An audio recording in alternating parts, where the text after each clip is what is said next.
behalf of CIS to welcome Professor John Mearsheimer back to CIS. Thank you very much for the kind words, Tom. It's great to be back here. Great to see Tom again. And thank you all for coming out to hear me speak tonight. As everybody knows, since October 7th, the Middle East has been turned upside down. I think before October 7th, almost everybody thought that the Middle East was a quite stable area. There were no big problems. Then October 7th happened, and it looks like nothing but trouble today and for as far as the eye can see. And what I'd like to do is analyze what has happened since October 7th. I'd like to talk about the causes of the trouble, where we are today, and where we're going. And in pursuit of that, I want to break my talk down this way. First, I want to focus on analyzing the conflict in Gaza, mainly between Israel and the Palestinians, or Israel and Hamas, and also to say a few words about Hezbollah, because the Hezbollah-Israel conflict is connected to Gaza. So that's the first conflict I want to look at. Then the second conflict I want to look at is the Iran-Israel-US conflict that took place April 1st, April 14th, and April 19th. And I want to figure out what exactly happened there and what the consequences are. And of course, I'm going to do that with the Gaza war as well. So those are the two conflicts I'm going to look at. And then what I want to do in the second part of the talk is I want to talk about the consequences of all of this, the consequences of those two conflicts for Israel, for the United States, and for Iran. And my basic argument is that Israel is the big loser. Israel is in really serious trouble today, and there's little hope of getting away from that moving forward. Second, that the Americans are also losers, although they do not lose as big as Israel does. And the winners, not in any decisive way, but the winners are the Iranians. So that's the basic structure of my talk this evening. Now, let me start with what happened on October 7th and talk about the Gaza war. And just for purposes of background, for putting a framework in your head, it's very important to understand that Israel today is what I would call Greater Israel. Israel controls everything between the river and the sea. And of course, that phrase is usually associated with Hamas. And what Hamas wants is to control everything between the river and the sea, just like Israel does. And the end result is that what you have today is a Greater Israel. And that Greater Israel includes what's called Green Line Israel. That was Israel before the 1967 war, plus Gaza, plus the West Bank. Okay, so there are those three areas that comprise Greater Israel. And what's very important to understand is that inside Greater Israel, there are roughly 7.3 million Palestinians and roughly 7.3 million Israeli Jews. There is rough equality between the two sides. So the question is, how does Israel think about dealing with Greater Israel, where you have rough equality between these two populations? And there are basically four options. One is you have a democratic Greater Israel. That's not going to happen because it would no longer be a Jewish state. Okay, because if you look at demographic patterns, the Palestinians are making more babies than the Israeli Jews. So that's not happening. Second possibility is a two-state solution. Everybody loves to talk about a two-state solution. That is not happening, certainly after what happened on October 7th, but even before then, and I'll talk more about this. Benjamin Netanyahu and the Israeli elite has no interest in a two-state solution, okay? The third possibility is apartheid. And basically what you now have is an apartheid state. We can go into this in detail in the Q&A if you want to do that. But if you look at Amnesty International, Human Rights Watch, and B'Tselem, which is the leading human rights group in Israel, all three of those organizations have produced lengthy reports that lay out why Israel is an apartheid state. The fourth option is ethnic cleansing. And ethnic cleansing means getting rid of the Palestinians, for the most part, who live in Gaza and who live in the West Bank, and creating a greater Israel that is completely dominated by Israeli Jews and has very few, if any, Palestinians in its midst. So again, the four options are, number one, democratic greater Israel. Number two, two-state solution. Those two are off the table. Number three, apartheid, which is basically what you have now. And number four is ethnic cleansing, where you get rid of the Palestinians. Okay.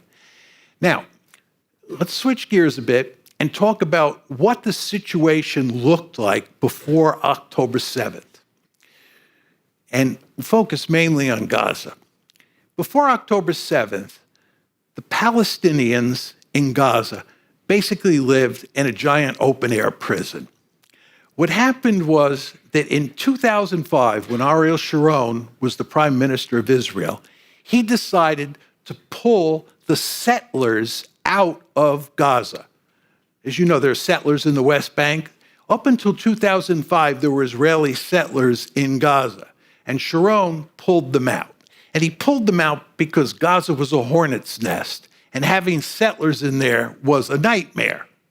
And they had their hands full in the West Bank, and they wanted to focus on the West Bank. And what they did was pulled all the settlers out, and it became an open-air prison. Now, it looked up until October 7th like Netanyahu and company were able to manage the situation inside of Gaza. Nobody thought what happened on October 7th was going to happen. This is why the Israelis got caught with their pants down. They thought they were managing the situation very well. And what was going on there is that Netanyahu was actually very happy with the fact that Hamas was running Gaza. This is hard to believe today, but it is true. And he was making sure that Hamas was being funded and that Hamas was doing reasonably well. Now, why is that the case?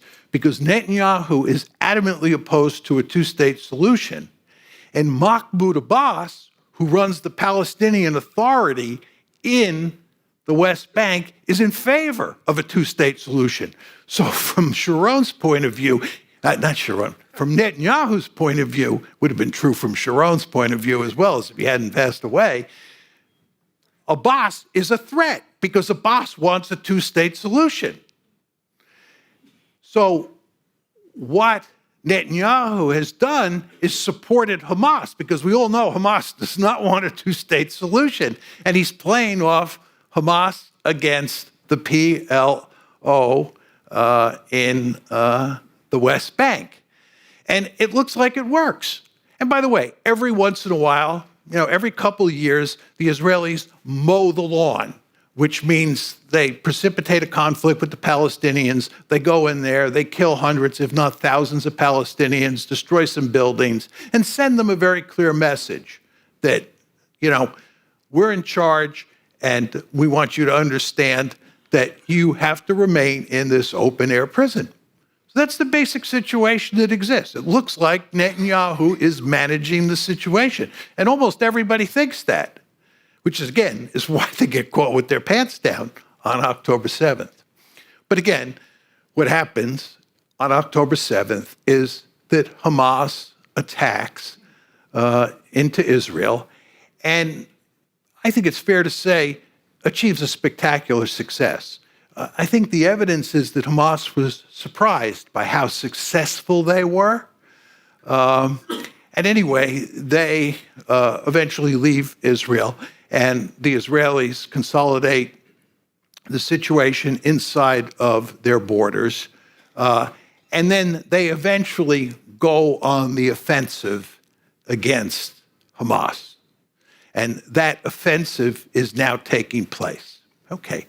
Now, what we want to ask ourselves is, what exactly are Israel's goals here? This is very important to understand what Israel is trying to do. Now, if you read the mainstream media in the West, and this includes Australia, what people talk about is that Israel is interested in, number one, defeating Hamas. And here we're talking about decisively defeating Hamas and eliminating Hamas. And you can understand why, from Israel's point of view, that makes sense. The second goal is to get the hostages back. As you all know, Hamas took about 240 hostages. And what the Israelis obviously want to do is get those hostages back. So there's sort of two principal goals here: defeat Hamas decisively and get back the hostages. What's not discussed in the Western media is the real goal. And the real goal is to ethnically cleanse Gaza. And the reason they want to ethnically cleanse Gaza is because, number one, that's the way you get out of apartheid. You all understand. Israel is an apartheid state, and the only way you get out of that situation is you cleanse. Furthermore, it's the only way you defeat Hamas. I'll talk more about this. It's quite clear that the Israelis are not going to defeat Hamas, right? And I can't believe they thought they would defeat Hamas before they went in there. They're too smart for that. But if you cleanse Gaza and you drive all the Palestinians out, you drive Hamas out. So you solve two of the principal problems you face with ethnic cleansing. You solve the apartheid problem, and you solve the Hamas problem. Now, you're probably saying to yourself, Israel wouldn't do anything like this. Just a couple points. First of all, to create the state of Israel, to begin with, you had to do massive ethnic cleansing. In 1948 and in 1967, the Israelis cleansed huge portions of what is today Greater Israel. And the idea that they wouldn't do this, if you read all sorts of Israeli media, they talk about ethnic cleansing all the time. And it makes perfect sense if you think about it. Final point I'd make to you is, one of the criticisms, and I'll talk more about this, of what the Israelis, and especially Benjamin Netanyahu, are doing in Gaza is they have not come up with a plan for what Gaza is going to look like after the shooting stops. In other words, what's the political solution here once the shooting stops? And Israeli military commanders, IDF military commanders, are constantly complaining these days that Netanyahu doesn't give them any sense of what the final political settlement's going to look like, so they can deal with Hamas and deal with the Palestinians with some thought in mind about what the end game is here. The reason there's no end game, the reason they're not talking about how they're going to administer a Palestinian-dominated Gaza is because they want the Palestinians out. They want to ethnically cleanse Gaza. And then that brings us to the question, how do you do this, right? How do you get the Palestinians out? Well, first of all, they definitely went after Hamas to start with. That was the purely military side of the story. They went after Hamas. But to make ethnic cleansing work, you have to, number one, kill significant numbers of people, of Palestinians who are basically innocent Palestinians, not Hamas. You have to kill large numbers of them, and you have to give them a powerful incentive by killing them to drive them out. Number two, you have to make the place unlivable. And that's what they're doing. I mean, they're not just killing people, they're making Gaza unlivable. I could go through this in detail in the Q&A if people want to hear the story. But it is, as many people say, especially the UN people who are there, the place is unlivable. And the reason it's unlivable is because they're trying to cleanse Gaza. It's very important to understand that. And then finally, what they're doing is starving the population. There's all sorts of talk about famine in the northern part of Gaza. The United States is leaning heavily on the Israelis to let food and other kinds of aid in. The Israelis are resisting at every turn. Why are they starving the Palestinians? Why are they killing the Palestinians? Why are they making Gaza unlivable? It's very simple. They want to drive them out. So that's basically what's been happening. And in the beginning, right, there was all sorts of talk about genocide. And I was on the record publicly as saying this is not a genocide. But after December, I changed my mind on that. I think the Israelis are now engaged in genocide.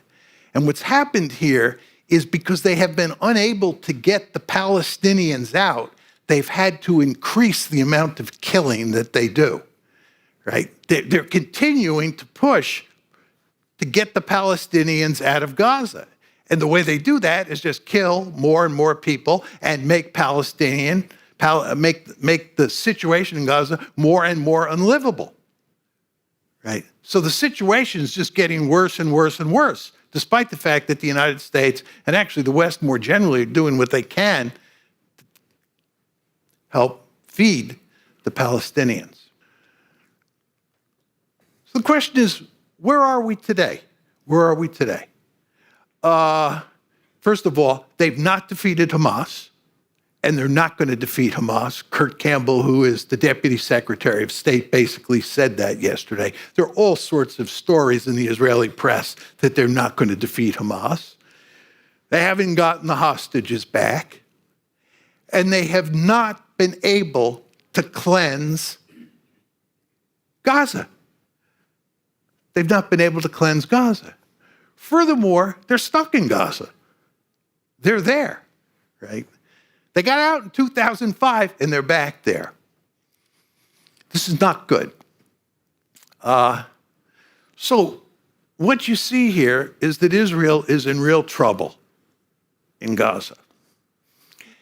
Now, in addition to the problem in Gaza, they have a huge problem with Hezbollah, because Hezbollah in the north, in support of Hamas, has been shelling northern Israel.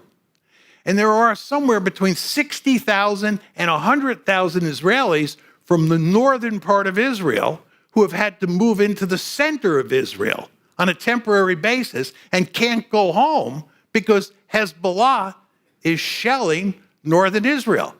And Hezbollah has said that until this all ends in Gaza, they're going to continue to fight the Israelis. This is a huge problem for the Israelis. So they not only have trouble with Hamas in Gaza, they have trouble with Hezbollah up on the northern border. And by the way, the Houthis are actually now taking aim at the Israelis, and the Houthis just recently landed their first missile inside of Israel. Just one, but that's a harbinger of things to come. So you see how much trouble Israel is in. They have not achieved their objectives with regard to those two stated objectives and with regard to the ethnic cleansing. And as I said to you before, you always want to understand there are four options here. First two are off the table, and that comes down to apartheid or ethnic cleansing. And the Israelis understand full well an apartheid state. We remember what happened to South Africa. We have got to solve that problem. That's why ethnic cleansing is so attractive. But they've been unable to ethnically cleanse so far. That's that story. That's the story about Gaza. Let's shift gears now and talk about Iran versus Israel versus the United States. Up until April 1st, the war between Israel and Iran, and even the United States and Iran, was a shadow war. And it's very important to understand that we did not want the war, that shadow war, to escalate. We did not want to see Iran and Israel get into a fight. Very important to understand, nor did the Iranians. The Iranians had no interest in escalation. The country that had an interest in escalation were the Israelis. The Israelis have had their gun sights on Iran for a long time, and they've been doing everything they can over time to pull us into a war against Iran. But we didn't want a war. What happens on April 1st, as I'm sure all of you remember, is that the Israelis hit the Iranian embassy in Damascus, Syria. This drives the Iranians up a tree. And the Iranians make it clear that they're going to retaliate against Israel. The United States is aghast. The United States is very angry at the Israelis for doing this and not telling them that it was coming. So the Israelis, right, look like they're going to get a big conflict between Israel and the United States on one side and the Iranians on the other side. But the United States doesn't want this, and Iran doesn't want this. So what happens? This is April 1st, the attack on the embassy. On April 14th, Iran retaliates against Israel. You all remember this. The question is, what happens between April 1st and April 14th? And then what happens on April 14th? It's all very important to understand these details. The United States and Iran work together through intermediaries, because we don't have direct relations. We work together through intermediaries to make sure that the Iranian attack is limited, that we see it coming beforehand, and that the United States and the Israelis and others are able to deal with the attack. Furthermore, we make it clear that we want the Iranians not to hit any populated areas and to basically go after one or two military targets. We and the Iranians agree that it will be a limited attack. We're coordinating with the Iranians because, again, we don't want escalation. We, meaning the Americans, nor do they. Then, when the Iranian attack comes, a hotline, an informal hotline is set up between the United States and Iran via Oman, because both the Iranians and the Americans want to keep this one under control. Very important to understand that. And the Iranians attack, and what happens there? The Americans are deeply involved in defending Israel.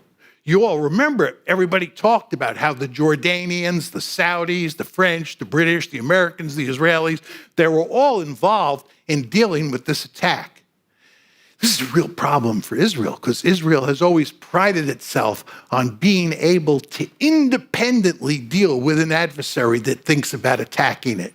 Well, in this case, right, not only are we coordinating things with the Iranians to make sure this is limited and it doesn't spin out of control, but there is considerable evidence that roughly half of the missiles and drones that were shot down by the United States, not by Israel. Roughly half. We were deeply involved. We had naval ships that shot down Iranian ballistic missiles, and we were using fighter aircraft to shoot down cruise missiles and shoot down drones. Now, the Israelis played a very important role in this, but it's important to understand we, the United States of America, were coordinating the effort. See how deeply involved we were? We wanted to keep this one under control. We wanted to make sure that that Iranian offensive against Israel was not successful. That brings me to the final part of the story about April events involving Iran and Israel.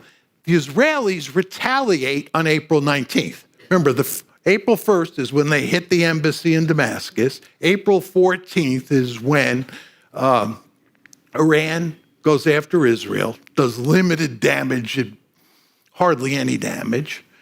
And then on April 19th, the Israelis retaliate. Now, as you would expect, the Israelis wanted to unleash the dogs.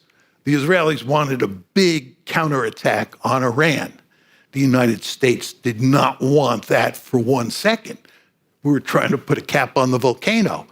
So what the Israelis end up doing is basically taking out one radar in the Isfahan area of Iran. Just one radar.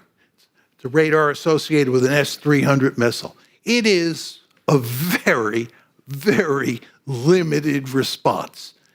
And it's a limited response because the United States demands that it be a limited response. Furthermore, we go to great lengths to tell the Israelis they actually won a great victory on April 14th by stopping all those Israeli missiles and drones. So Israel, accept the fact that you won a great victory on April 14th. All we need is just a small-scale attack where we go after one radar, and that's the end of the story. And of course, that was the end of the story. This one went away, unlike Gaza, which continues on to this day. So what I'm telling you is you have these two big conflicts, the one in Gaza, which I just described, and then the one involving Iran, Israel, and the United States between April 1st and April 19th. Now, I want to talk about the consequences of this for Israel, United States, and for Iran. And as I said to you, I believe that Israel was the big loser here. Now you're saying to yourself, why is that the case? Number of reasons. First of all, the Israelis are back in Gaza. They got out in 2005. Ariel Sharon, as you all know, is no shrinking violet. He's at least as tough an hombre as Benjamin Netanyahu. He pulled out because Gaza's a hornet's nest. Well, the Israelis are back in Gaza.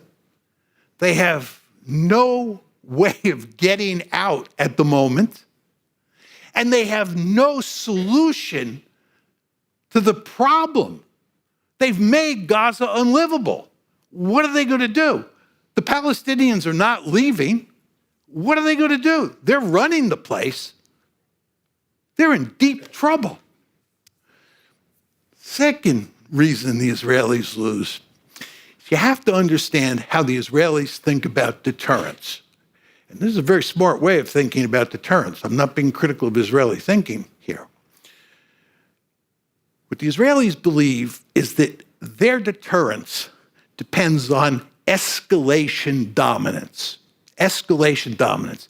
That means if somebody whacks me and I whack them back, I whack them back harder than they initially whacked me. In other words, as we go up the escalation ladder, I dominate. Escalation dominance. The best example of this is in the summer of 2003, Hezbollah killed a few Israelis. This is up on the northern border. Hezbollah killed a few Israelis and kidnapped an Israeli. Okay? The Israelis massively retaliated.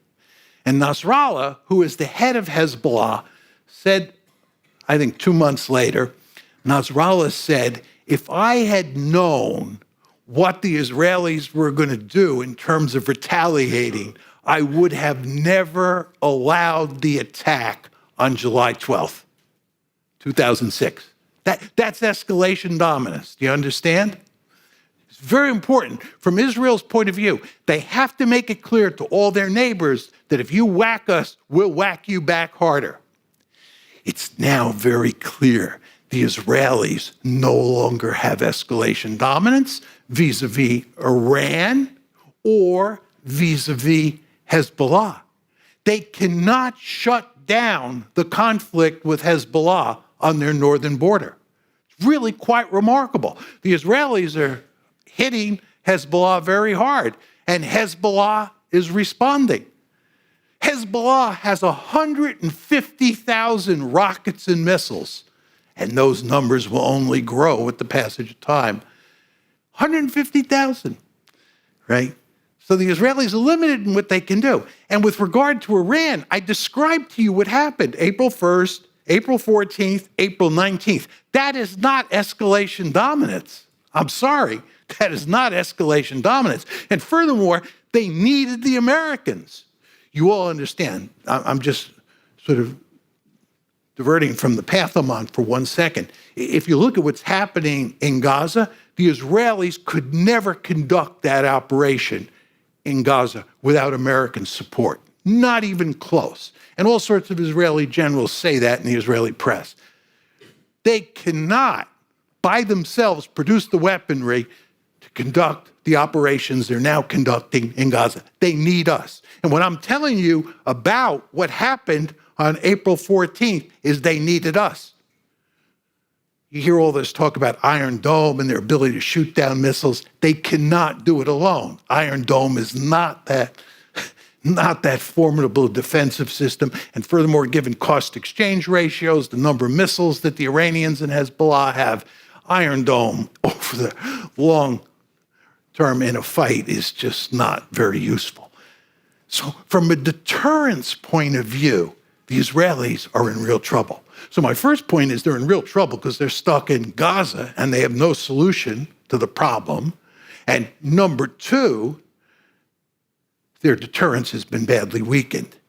Number three is it's very important to understand with the coming of all these missiles and the coming of drones, it's now possible for actors like Hamas, the Houthis, and Hezbollah, and Iran to develop the capability to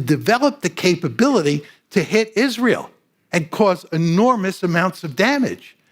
And lots of people who live in Israel are not very comfortable with this situation, right? The idea that they are exposed to adversaries, and these are formidable adversaries. I don't want to make light of the fact that groups like Hezbollah and groups like Hamas would like to finish Israel off. They would. No, these are really tough hombres. And what's happened here is that with the passage of time, right, missile capabilities and drone capabilities have reached the point where it's quite easy for actors like that to employ those weapons to create a real threat for Israel. The fourth way in which Israel is in trouble is that it has effectively become a pariah state in ways that it never was in the past. If you look at what's happening in the United States and all across the world on university campuses and college campuses, this is just evidence, whether you think what's going on is right or wrong, that Israel's reputation has been badly tarnished. Just if you think about the fact that South Africa took Israel before the International Court of Justice, and the International Court of Justice found not that Israel is committing genocide. They didn't find that. That is yet to be determined. But what the International Court of Justice did find is that there is sufficient evidence, there's enough evidence to think that Israel might be committing genocide. And if you look at polls inside the United States, it's truly remarkable how many people, especially Democrats, believed that Israel is engaged in genocide. There's a recent poll that shows that 56% of all Democrats think that Israel is committing genocide. Think about that.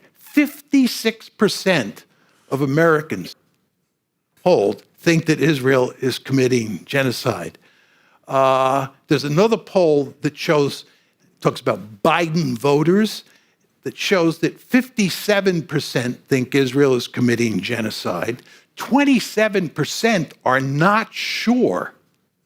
57% think Israel is committing genocide. 27% are not sure. And then 15% do not believe Israel is committing genocide. This is quite remarkable. When I think about how I thought about Israel, and virtually everybody I knew thought about Israel when I was a young boy and I was a young man, and how virtually everybody I know now thinks about Israel, a fundamental transformation has taken place. It's really quite remarkable. And the idea that the Jewish state is being accused of genocide is really quite remarkable. This is a sign of big trouble. And the use of the apartheid label is used increasingly. And this is not going to change because the situation in Gaza is not going to get any better. That was one of the points I'm trying to get through to you. There is no solution on the horizon here. If anybody asked me in the question and answer period, what would I do to fix this problem? I could tell you what the answer is now. I have no idea. Let's be very clear on this. Categorically depressing. But anyway, I think that from Israel's point of view, what's happened to its reputation is disastrous. And I don't think it's going to get any better over time. So this is why, these 4 reasons. Number 1, the fact they're stuck in Gaza once more. Number 2, the fact that their deterrence has been weakened because they don't have escalation dominance. Number 3, the fact that they're surrounded by adversaries who loathe them, would like to destroy them, and who have increasing numbers of missiles and drones that can cause them lots of trouble is bad news. And number 4, the pariah state argument. Now let me conclude by talking briefly about the United States and talking about Iran. The United States is also a big loser here. First of all, it's in our interest to have peace in the Middle East. First of all, we've been fighting so many wars. The American public is just sick of all these wars.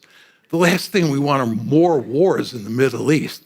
Oh my God, a war against Iran. This is the last thing people want, right? We want peace. Furthermore, we need a peaceful Middle East so we can pivot to East Asia, right?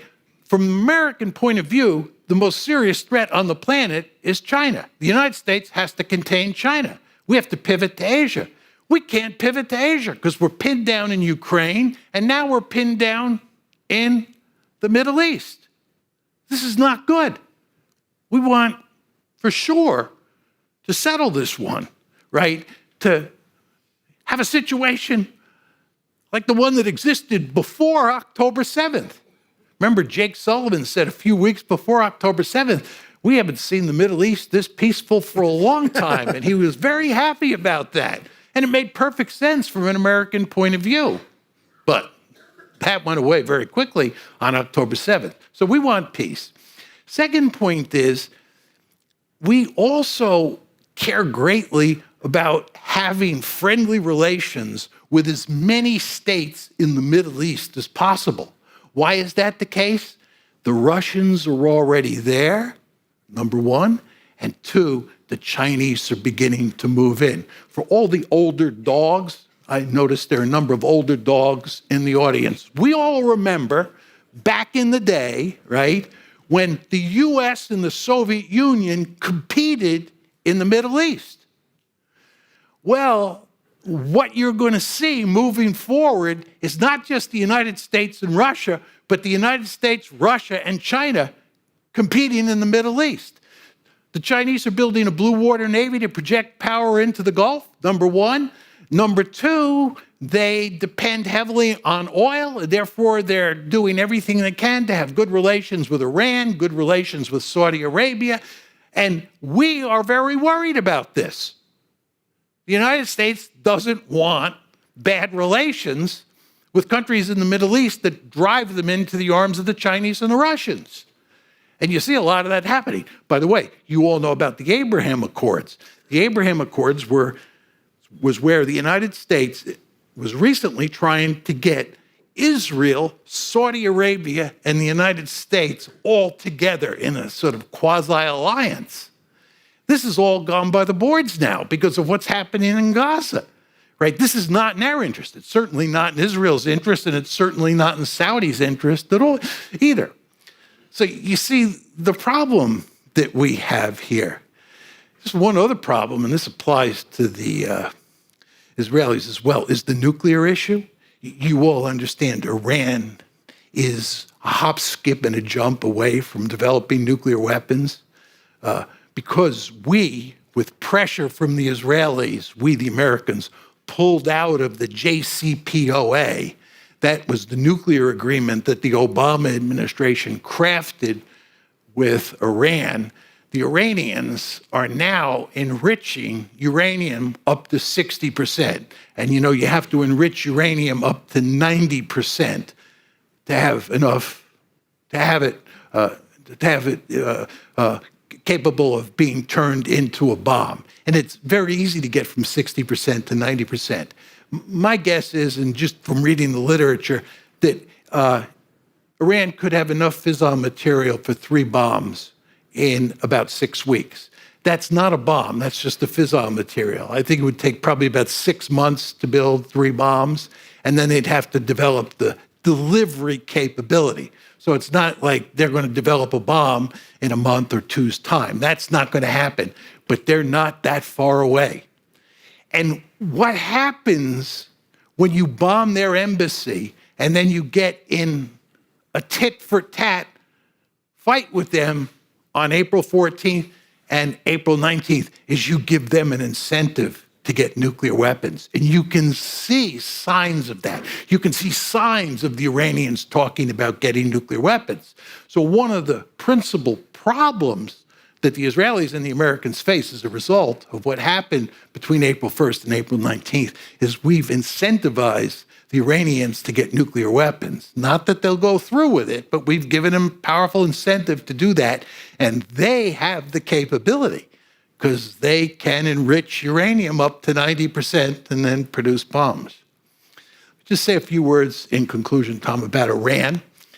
As I said to you before, I think Iran is the winner. I think America's the loser. I think Israel is the biggest loser. But I think that the Iranians are the winners so far. And this is not to say that they have really come out of this smelling like a rose, as my mother used to say. I don't want to go that far. But on balance, I think they've done quite well for themselves. First of all, they have been able, except for April 14th, to remain on the sidelines. And they are using their proxies in the region, or they're working with their proxies, that's a better way to put it, to great effect. Because as you know, the Iranians are allied with Hamas, they're allied with Hezbollah, they're allied with the Houthis, and they're allied with these militias inside of Iraq and Syria that have their gun sights not only on the United States, but on Israel as well. So they have been able to stay out of the fight, yet see their proxies do very well in this conflict with both the United States and Israel. Another point that you want to keep in mind is that Iran, as a result of all this, now has very close relations with Russia and China. What we're doing, what the United States is doing, is we're driving the Iranians, the Russians, the Chinese, and the North Koreans together, right? And this makes it harder for us to isolate Iran. And if Iran starts to go down the nuclear weapons road, and we want to put pressure on the Iranians, it's not clear the Chinese and the Russians are going to help us very much. We need the Chinese and the Russians to help us. But anyway, the Iranians feel like they're in quite a good situation because the United States and the Israelis have not been able to do anything to really harm them. In fact, Iran got away with whacking Israel. This is the first time that Iran has ever been able to launch missiles and drones from its own territory, hit Israel, and Israel barely retaliated. The Iranians are probably feeling good about that, as they should. And then the final point is the sanctions against Iran are not working the way they once were. They have weakened. So if you look overall at what's happened to the Iranians and what's happening to the Americans, and especially what's happening to the Israelis, you see that the situation after October 7th is fundamentally different than the situation before October 7th. Just in the case of the Israelis, before October 7th, it looked like they were in the catbird seat. They were managing very well, in their own opinion, the situation in Gaza. And by the way, I want to be clear here. I thought they were doing an excellent job of managing the problem in Gaza. I thought they had things under control. I was shocked by what happened on October 7th. But once October 7th happened, and as we've watched these two conflicts play themselves out, one, the war in Gaza and how that's linked to Hezbollah, you don't want to forget, and then two, the Iran, Israel, United States exchange between April 1st and April 19th, it's quite clear that the world has changed in ways that are not good for either Israel or the United States. Thank you. Welcome back to CIS. It's great to have you back. Notwithstanding all those points you made about escalation dominance and the fact that the Israelis are now bogged down in Gaza, aren't you overstating your point about Israel's grim security outlook? After all, it's not declared, but they do have nuclear weapons. And as a foreign policy realist, you would surely concede that nuclear weapons are the ultimate deterrent to a foreign attack.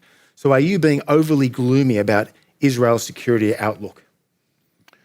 I think there's no question, as Tom points out, that nuclear weapons are the ultimate deterrent. And I don't think any country with nuclear weapons is going to disappear from the planet because another country attacks it.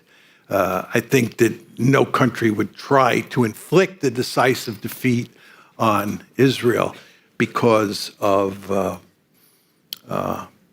it has nuclear weapons.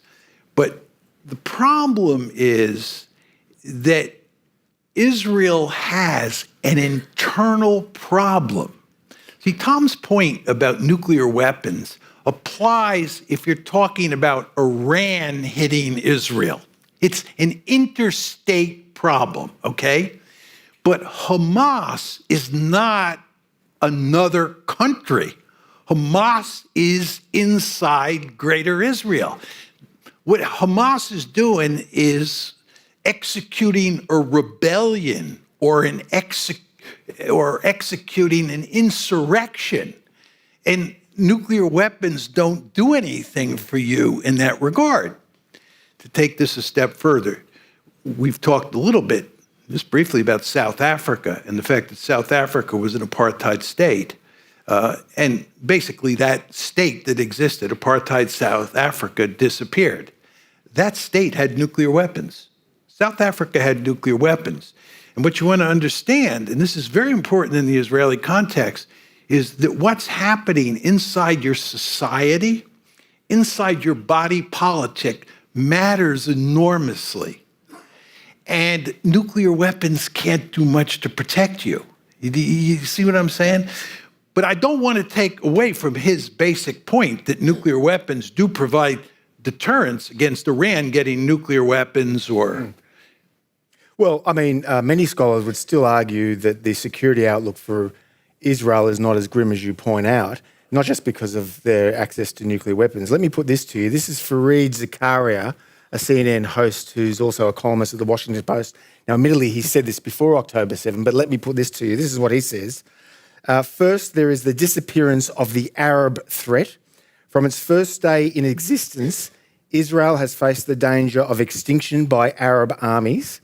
This is the threat against which the Jewish state has planned, armed and trained for most of its national life. Today, that threat is gone. Second, the armies from Israel's main strategic adversaries, Iraq, Syria, Egypt, historically, they're in disarray, while the Israeli armed forces have become the region's superpower in a league ahead of the rest. How would you respond to Fareed Zakaria? He's right in that sense that those traditional adversaries have effectively disappeared. When I was young and the 1956 war took place, the 1967 war took place, the 1973 war took place, these were all conflicts that involved Israel up against Arab states. And by the way, in 1948, when Israel got its independence, May 14th, 1948, yesterday was Israeli Independence Day. But 76th anniversary. Yeah, but there's no question that the Israelis fought wars in 1948 against... That's his point. But that's not the threat anymore. There's a whole new set of threats called Hamas, called Hezbollah, called the Houthis. Yep. But aren't we seeing a broader trend in the Middle East between the Iranian-backed Shia proxies that you just mentioned, Hezbollah and the Houthi rebels, versus Saudi Arabia and the Sunni Gulf states? Isn't that the broader issue? And doesn't that, to the extent that is true, help Israel? Because you've got a civil war, essentially, in the Muslim community in the Arab world. How does it help Israel solve the Gaza problem? Explain to me how that helps Israel solve the Gaza problem. And while you're at it, explain to me how it helps solve the missile problem that Hezbollah, Hamas, and the Houthis and Iran present to Israel. You, like former President Jimmy Carter and the university, we've got time for questions. I want to get through it. You've called tonight Israel an apartheid state. Can't Palestinians vote? It's important to understand that there are basically three groups of Palestinians. The Palestinians, obviously, in Gaza, who we talked about tonight, the Palestinians in the West Bank, and then the Palestinians inside of what's called Green Line Israel. That was the Israel that existed up until the 1967 war, before they captured those two territories. And when I say there's 7.3 million Palestinians in Greater Israel, that includes the Palestinians in all three of those areas. The only Palestinians who can vote are the Palestinians in Green Line Israel. The Palestinians in Gaza and the West Bank cannot vote, right? So that's one point. The second point is the Palestinians in Israel do not have equal rights. There's no question they can vote, right? But they don't have equal rights. It's why I always argue that Israel is not a liberal democracy. If you want to argue Israel is a democracy, right, you can make that argument. I would even fight with you there because of the West Bank and Gaza. But let me say, I'll give you that, right, that it is a democracy. You can't make the argument that Israel is a liberal democracy because the Palestinians don't have equal rights inside Green Line Israel. This is the principal reason, in my opinion, that Israel does not have a constitution. They've moved in that direction a couple times, but they can't go too far down that road because they don't want equal rights. They want a Jewish state, not a state where Palestinians and Jews are equal in number and have equal rights. Okay, but your critics, and they're not just Jewish leaders, a lot of people in this room presumably would say it's a stretch to compare Israel today to the old racist South Africa of yesteryear. And this is the late Les Gelb, someone you knew, the former president of the New York-based Council on Foreign Relations. Quote, "The US is helping to protect one of the few nations in the world that share American values and interests, a true democracy." And this is Richard Cohen, a longtime columnist of the Washington Post. The Israel of today and the South Africa of yesterday have almost nothing in common. In South Africa, the minority white population harshly ruled the majority black population. Non-whites were denied civil rights, and in 1958, they were even deprived of citizenship. Cohen goes on to say, in contrast, Israeli Arabs, about 1/5 of the country, have the same civil and political rights as do Israeli Jews. Arabs sit in the Knesset and serve in the military, although most are exempt from the draft. And Cohen concludes, whatever this is, and it looks suspiciously like a liberal democracy, it cannot be apartheid. Again, your response to the likes of Les Gelb and Richard Cohen. Just very quickly, they don't have equal rights. This is the Palestinians who live inside Green Line Israel. They simply don't have equal rights. And what about the Palestinians in Gaza and the Palestinians in the West Bank? This is all part of Greater Israel. But let me make a couple points in addition to that. First of all, whether Israel is an apartheid state is not based on any comparison with South Africa. You have to come up with what is a definition of apartheid, and then you have to look at what's happening inside of Israel and see whether it meets that definition, right? There's no question that there are differences, and I'll get to this in a second, between apartheid in South Africa and apartheid in Israel. But the question is, what are the general characteristics of an apartheid regime, and does Israel fill the bill? Now, as I told you before, if you have any doubts about this, there are huge reports written by Human Rights Watch, Amnesty International, and B'Tselem, which is the leading human rights group inside of Israel, laying out the case as to why Israel is an apartheid state. And I think those three reports make a very powerful case.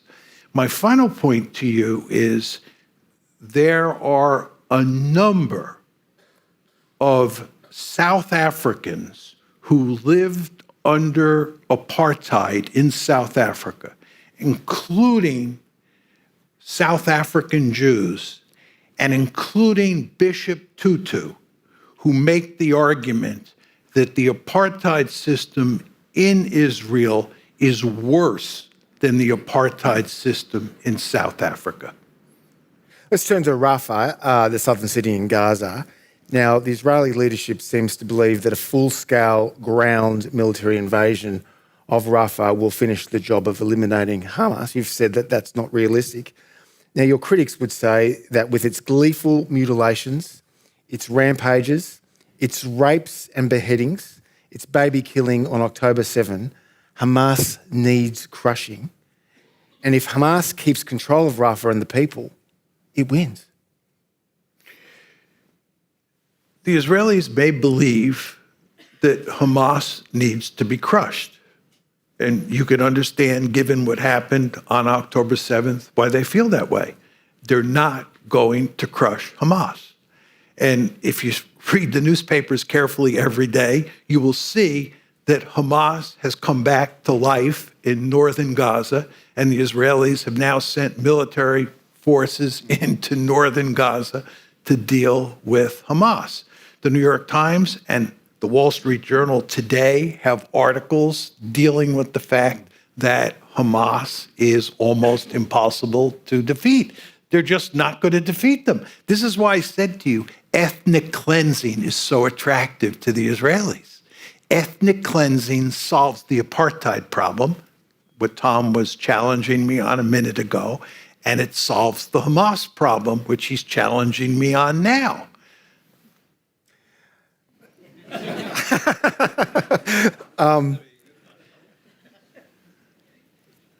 Many Democratic legislators who have traditionally been very supportive of Israel have called on Netanyahu to be replaced. To what extent would things change in Gaza and the Israeli military operation in Gaza if Netanyahu is replaced, as many Democratic lawmakers and indeed Bret Stephens at the New York Times has called for Netanyahu to be removed? How would things change? Not at all. This is an argument that I hear in the United States, and it's made by liberal American Jews, people like Tom Friedman. At the New York Times? Yeah, at the New York Times, who believe that Netanyahu is an anomaly, and if we could only get rid of him and replace him with Thomas Jefferson or somebody like that, Israel will live happily ever after.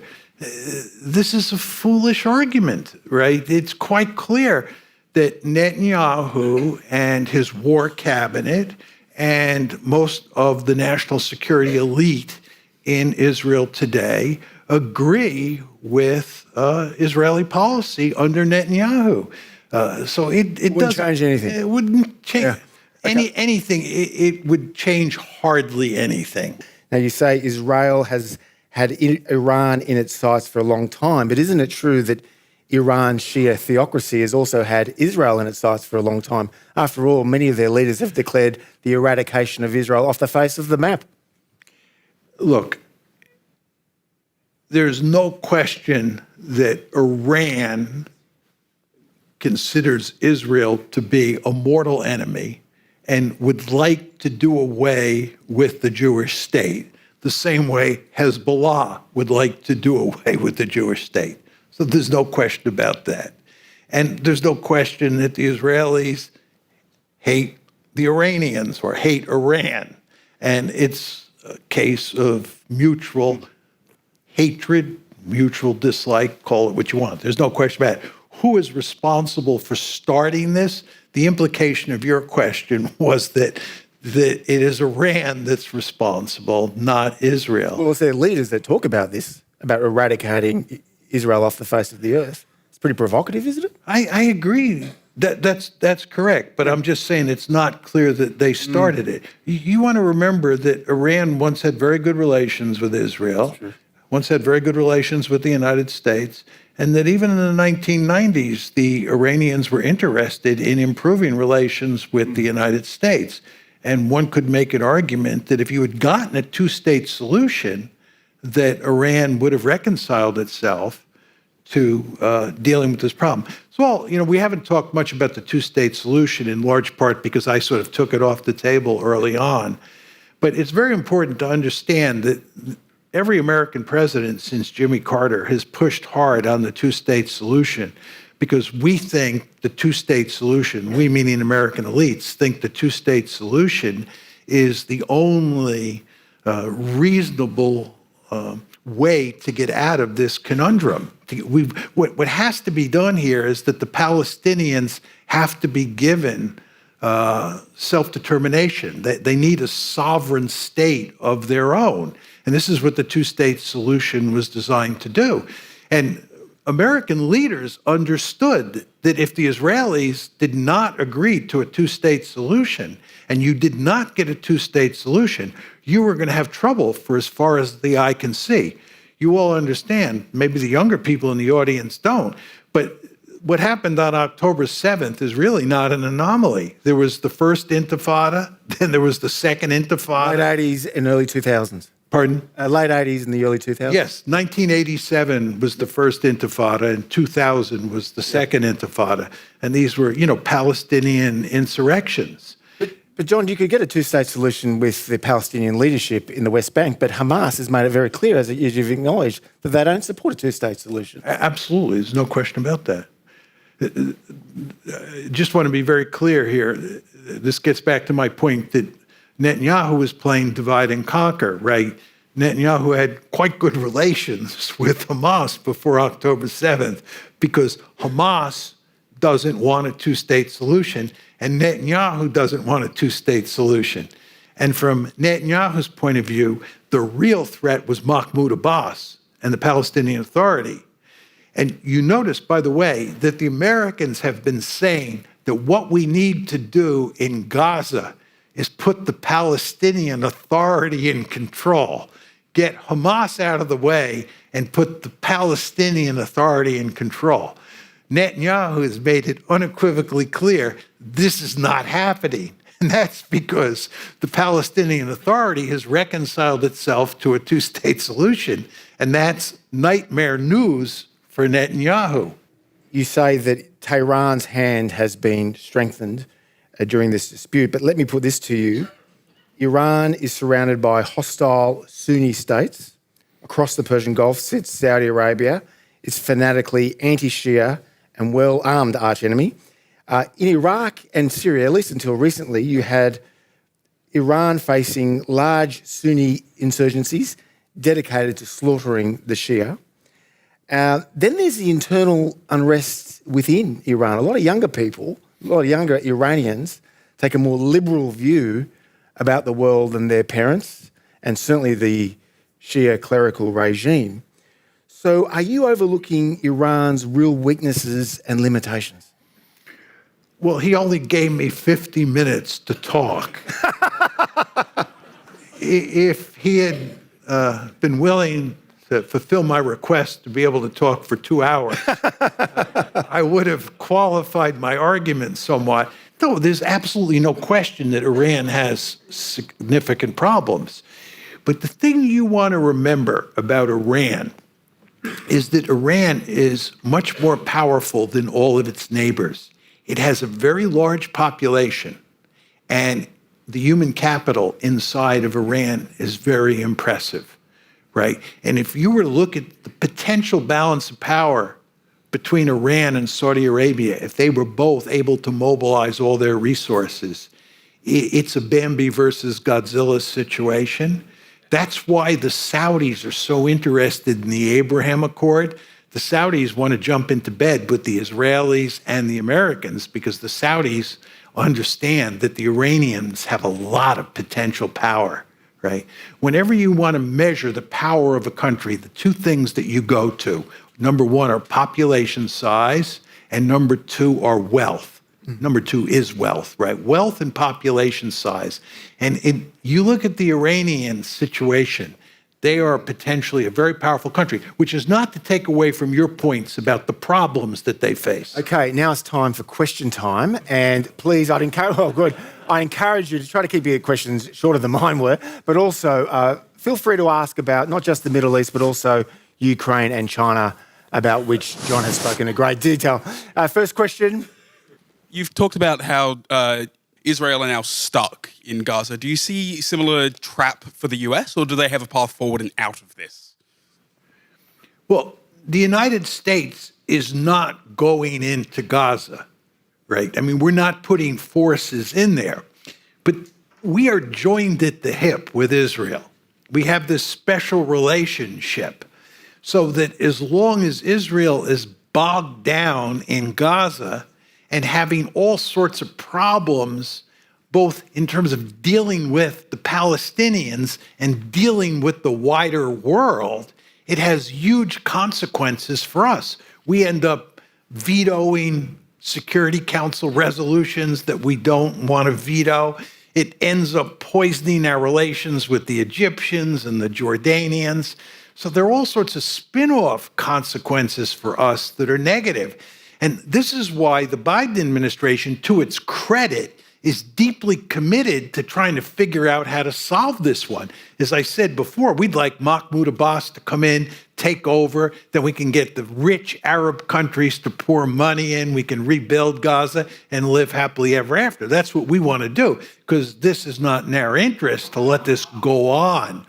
But the problem we face is we can't get the Israelis to go along with us. This is well documented, and the end result is, no end of trouble, certainly for the Israelis, but even for us.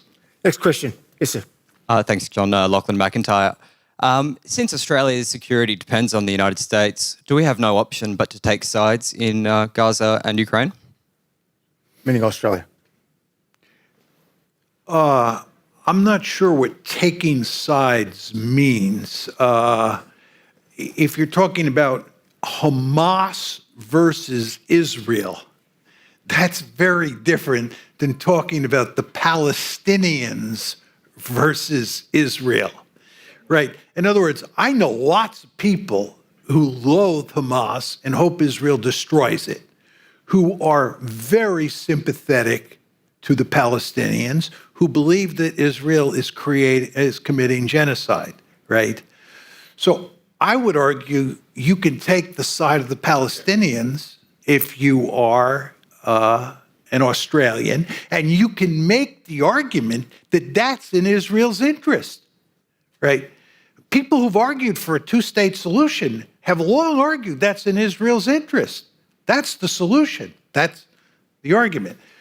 But if it's a choice between Hamas and Israel, Australia, certainly the government and most people who operate in the foreign policy establishment, they have no choice but to side with Israel against Hamas. Next question, John Connor.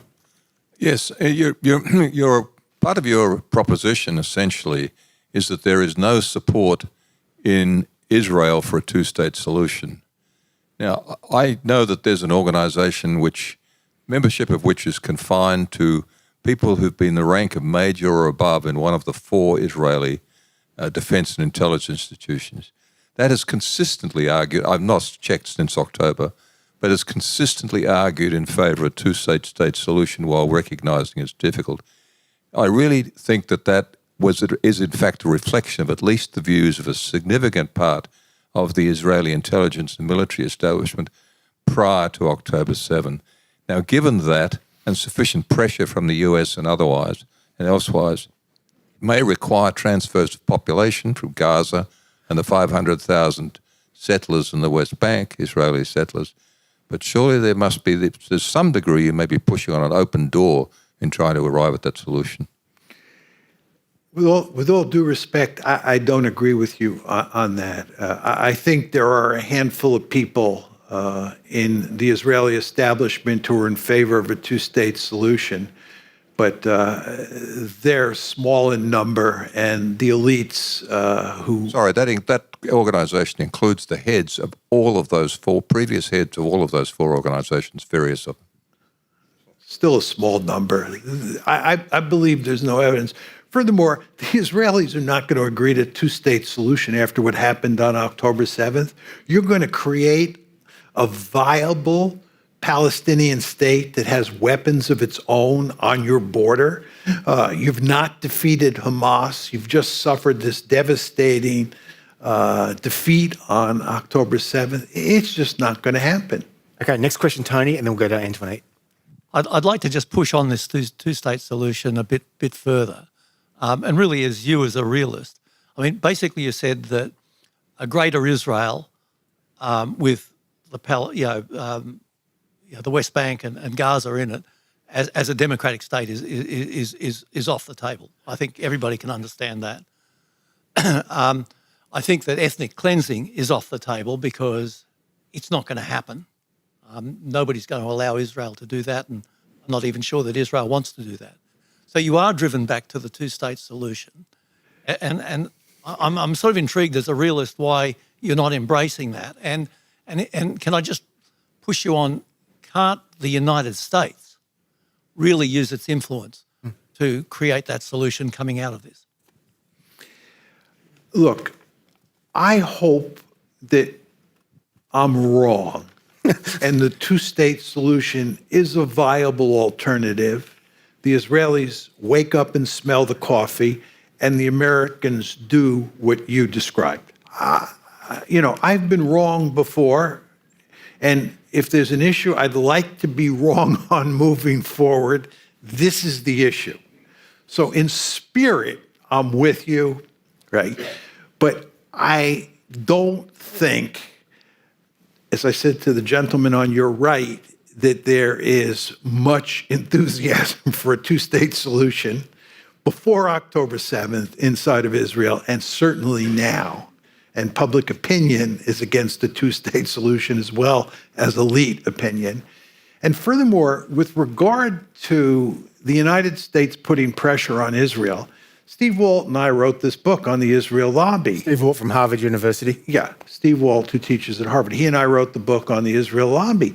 And there's no way any American government can put significant pressure on Israel. Well, you say that, but the Reagan administration put pressure on Israel and Prime Minister Begin when they invaded southern Lebanon. This is the New York Times. I think this was just a few days ago. They quoted, this is the quote, "Mr. Reagan used the power of US arms several times to influence Israeli war policy at different points, including warplanes, cluster munitions to be delayed or withheld." And of course, Joe Biden has recently withheld the support of 3,500 bombs to Israel. So much for the Israel lobby. No. No. I mean, you could point to one or two instances back in the distant past where the United States put some pressure on Israel. And the Reagan administration in 1982 that was a law. President Bush Sr. With the settlements? He failed. It went nowhere, right? No president has been able to put Joe Biden is not going to put meaningful pressure on the lobby. Joe Biden, you understand, Joe Biden wants to win the election this coming November. And if Joe Biden gets tough on Israel, you'll see what you'll have Brett Stevens ask here. Ask Brett Stevens. He wrote a big column. As soon as Joe Biden told Israel he was holding up these extra bombs that they really didn't need anyway because they've got so many bombs, as soon as that happened, Brett Stevens had a column. And all sorts of supporters of Israel told Joe Biden in no uncertain terms, you want to remember, you're up for re-election, and we won't forget. And of course, the problem that Biden faces, as you all know, is that Arab Americans and many others are going to punish Biden. Well, the running joke around Jerusalem is that having been strongly supportive of Netanyahu after October 7, Joe Biden is seriously invested in the two-state solution, Michigan and Pennsylvania. Okay, Antoinette. I have two questions, but I'll make them very, very quick. Firstly, you said a couple of times that Israel is stuck in Gaza. They can't get out. Can you be more specific about why they are stuck and why they can't withdraw? And my second question, in all the decades that you have been following this conflict, this situation closely, where do you think Israel is currently? You said that reputationally, politically, they're losing, but specifically in regards to the information war and their ability to put out disinformation. We've got beheaded babies and people being baked and widespread sexual violence. Do you think that this is different in terms of people's willingness, the broader public or the greater West's willingness to believe everything that Israel says? These are two great questions, as are all the other questions, for sure. But just on the first question is, why are the Israelis, or why am I saying the Israelis are stuck in Gaza? Well, they have said they're not leaving Gaza, right? They're going to stay there, and they understand. But that's a choice, right? It is a choice, but they decided to stay. I mean, I said they're stuck in Gaza, and I said that's because they decided to stay there. I mean, it may be a choice. You might not like the choice, but that's the choice they made. And you want to remember, they've not defeated Hamas, number one. And number two, there's the question of who's going to run the place, right? So they're going to stay. How they, do this remains to be seen. How many troops they leave, where those troops are deployed, how those troops act, that remains to be seen, but they're stuck. Second question is a very interesting question. It is all about controlling the narrative. The Israelis controlled the narrative in really powerful ways up until the late 1980s. Then you had this group of historians in Israel called the New Historians, who were then young at the time, and they got access to the archives. And they got access to the records on how Israel was created. And what they did is they exploded all the myths, or almost all the myths, about how Israel was created. And it really portrayed the Israelis in a negative light, okay? And that was the start of trouble. And I could tell you all sorts of stories about that, because people began to think differently about Israel than from the way we thought about when I was young. There was a book by Leon Uris. It was called Exodus, and everybody read it, and it was a movie. Paul Newman and Eva Marie Saint starred in it, and it portrayed the Israelis in a very positive light and the Arabs in a very negative light. And once the new historians came along, all sorts of people, mainly at the elite level, began to think differently about the creation of Israel and Israel's behavior. Then what happens is you get social media and you get the internet. And Israel has huge influence in influencing what the Wall Street Journal, what the New York Times, what the Washington Post says. But TikTok is a nightmare for Israel. It's an utter nightmare. There's this famous conversation that you can get on the internet of Jonathan Greenblatt, who is the head of the Anti-Defamation League, the ADL. He's Abe Foxman's successor. He's on the phone talking to somebody, and it's, there's a video of it, and he's talking about TikTok. And it's just a disaster for Israel. People see what's happening. And the Israelis, this is really quite remarkable. The Israelis are filming themselves doing absolutely horrible things to the Palestinians and then putting it on the internet. It's just hard to believe. And furthermore, just on the whole genocide story, you know, if you want to make the case that Israel is guilty of genocide, you have to do two things. You have to provide evidence of intent, number one, and you have to provide evidence that Israel's actions are consistent with the intent. Now, with regard to intent, the Israeli leaders across the board, including Benjamin Netanyahu, after October 7th, said all sorts of things that, in my opinion, demonstrated genocidal intent. This was documented in the South African case. Yes, documented in the South African case. And by the way, there was a piece in Haaretz, which is like the New York Times of Israel. It's a left-leaning Israeli publication? Yeah, liberal. I'd use the word liberal. American liberal. Yeah, American liberal. But anyway, there was a piece in Haaretz, and the headline of the piece in Haaretz said, "The road to The Hague," this is the International Court of Justice decision on whether there's potentially genocide. The Haaretz piece said, "The road to The Hague," this is the headline, "The road to The Hague is paved with public comments by Israeli leaders," which is exactly right. You just sort of say to yourself, are they really saying these things? Right? And then again, you have all these videos. And, you know, I was talking to my daughter one day who's not very political at all. She's in her 40s, and she was talking about watching what the Israelis are doing to children on TikTok. And she said, "I can't watch TikTok. I just can't watch these videos anymore. They're so horrible," right? This is a disaster for Israel. It's a public relations disaster. John, we've been very happy to welcome students from Year 12, so their last year at high school, from Ravenswood College, which is a prestigious school in Sydney. We've got some students here. We've got one school teacher, I think, wants to ask a question, and then we'll also ask one of the students to ask a question, if that's possible. Sure. Yeah. Thanks for the talk. You mentioned the winners and losers, referring to the US, Iran, and Israel of this war.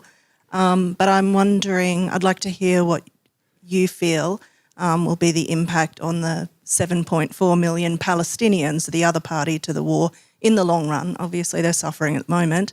But my real question is really about the one-state solution. You said the options are a one-state solution, two-state solution, continued apartheid, or ethnic cleansing.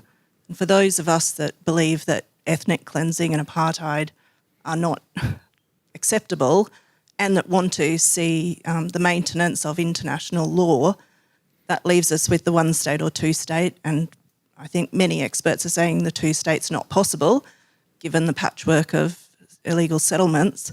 So what would have to change in the future to bring about a one-state solution? You know, as I said, did everybody hear the question? I don't have a good answer to that. I mean, as I said to these two gentlemen on my left, I hope that I'm wrong and they're right about the possibility of a two-state solution. I think they're wrong, and as I made clear, and I don't think there's any way you're going to get a one-state solution. And I kind of don't, I don't fully understand where this train is headed, right? I think Israel is in deep trouble. I think the Israelis will continue to push at ethnic cleansing. I think that's what you're going to see. I think for the reasons I tried to elaborate here, that from their point of view seems to be the best solution. I don't think they can get away with it. I'm not 100% sure. I hope they can't get away with it. But where this all ends, you know, it gets back to a brief discussion I was having with Tom when Tom said, "Oh, Israel has a nuclear weapon. It's not going anywhere." And you want to remember that South Africa had a nuclear weapon, as I reminded Tom, and apartheid South Africa disappeared. The sort of long-term future of Israel is in question for a lot of reasons, many of which I have not touched on tonight for time-related reasons. But you want to understand that immediately after October 7th, 500,000 Israelis left the country. 500,000 Israelis left Israel after October 7th. Yeah. Wow. Yeah. And it is, I was talking to somebody who is in the Polish foreign policy establishment the other day, and he was telling me, you'd be amazed at how many Israelis are applying for a Polish, Citizenship. Yeah, Polish citizenship, so that they can have a Polish passport. And the same is true with other European countries. So you don't, I don't want to get into the centrifugal forces that are at play inside of Israel because it's too late in the evening. But this is a country that just has lots of problems. And where this all goes, I don't know. Not least the demographic challenges. Now, do we have a question from one of the students at Ravenswood? Hello, G'day. I'm a Year 12 student at Ravenswood School for Girls. The question that I want to ask is essentially, looking at the US election, how do you think the conflict in the Middle East and the impact of non-state actors will influence the result in the upcoming US election, which you touched on earlier in your talk? Thank you. I'm jealous of all you students. You're so young. It's depressing to think how old I am. Yeah, it's a very interesting question, what happens if Trump gets elected. First of all, I think in terms of the Middle East and in terms of East Asia, it will have little effect, okay? The interesting question is whether it will matter in Europe with regard to NATO and with regard to Putin. As we all know from the last time around with Trump, he really wanted to throw NATO down the toilet bowl. He has no use for NATO. He thinks our European allies are freeloaders, and he'd like to get rid of them. And he likes Putin. This is not surprising. And he really wanted to have good relations with Putin. He lost on both counts. The blob or the deep state, whatever you want to call it, beat him back. He is now determined, if he wins, to not let that happen again. And he is, number one, going to bring in a whole group of seasoned individuals who served with him in the first term, who share his view of the world. He didn't have those people available in 2017 when he moved in the White House, January 2017. He now feels, and I think it's correct, that he can bring in a team of individuals and they collectively can beat back the deep state, number one. And number two, at the Heritage Foundation, they're coming up with a plan for what to do once they move back into the White House in 2025. So they're going to have the people, they're going to have the plan or the grand strategy. And then the question is, can they make it work? And again, my initial point to you is I think that where they will try to change things in a fundamental way is in Europe. And the question you have to ask yourself is, do you think that Trump, even with all of the preparation that's now in train, do you think that Trump can beat the deep state? I'm a structuralist, as some of you know. The students clearly know this. I believe that structure really matters, and it limits how much agency someone like Trump has. So I'm betting on the deep state with regard to NATO and with regard to Europe. And I think whether Trump or Biden wins, it won't matter that much on the foreign policy front. I think the die is cast here, certainly in East Asia. I think the die is cast in the Middle East. I mean, what's he going to do in the Middle East? What's Trump going to do differently? Well, the Republican Party is clearly more pro-Israel than the Democrat Party, correct? Yeah, but even there, because of my point to Tony about the lobby, right? The Democratic Party is filled with people who are, especially among the younger Democrats, who are, I think it's fair to say, hostile to Israel at this point in time. But the elites, the Democratic Party elites, the people who run the country, they're, no different. than the Republicans, right? It's Tweedledee and Tweedledum. And Joe Biden, it will be the Democrat. If the Democrats win, it'll be Donald Trump if the Republicans. And I just don't think you're going to get much difference there. Fortunately, we are running out of time, but I just want to conclude and make a few remarks about CIS. Two of our favourite quotes, you've heard me say this before. First, from John Stuart Mill, the famous English liberal thinker of the 19th century.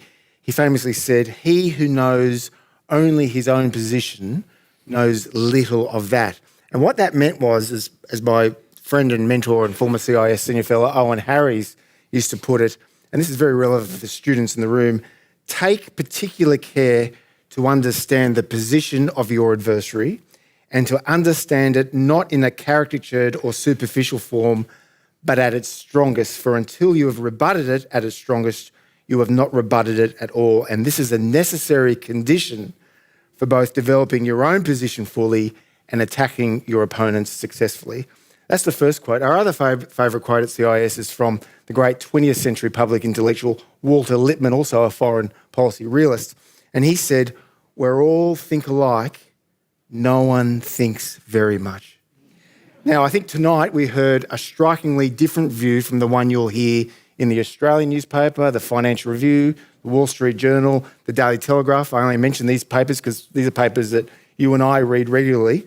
And I think it's fair to say that on behalf of our colleagues and board members here at CIS, John, we're very grateful for you being here, putting forward the counter-argument. You'll hear from Brett Stevens in a month's time. Please join me in thanking John Mearsheimer.